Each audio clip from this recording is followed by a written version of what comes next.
I'm Carlos Pasos with Spark Cognition, and today I'm going to teach you how to create a machine learning model with Darwin with the intention of predicting customer churn.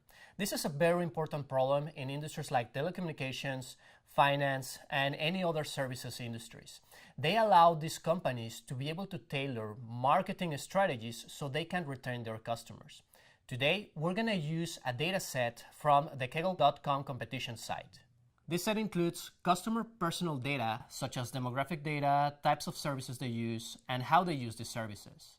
Now, to create the churn prediction model, I will use Darwin, which will allow me to automate the whole process. Think of Darwin as an extension of your data science team that will enable anyone to generate models and gain insights from data. Now, first, from the Darwin dashboard, I will create a new model by giving it a name and then defining the type of problem I want to solve.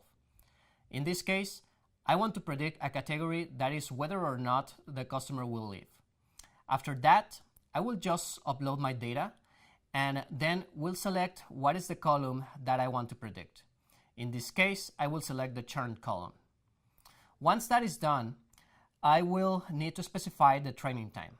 That is how long I want Darwin to spend building my model. And in this case, I will do 10 minutes.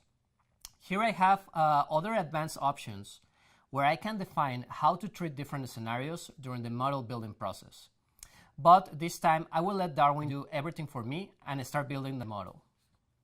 What Darwin does at this point is to use a blend of evolutionary algorithms and deep learning methods to iterate through thousands of different model architectures and find the best solution in less time.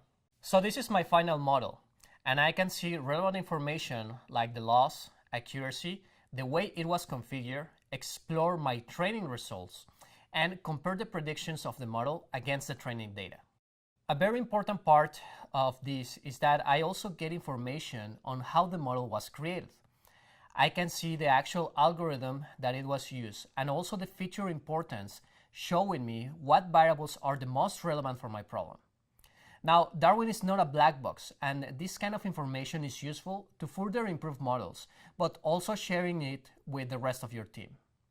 I also have options to test the model with new data sets or improve the model with more training data. This is the power of Darwin.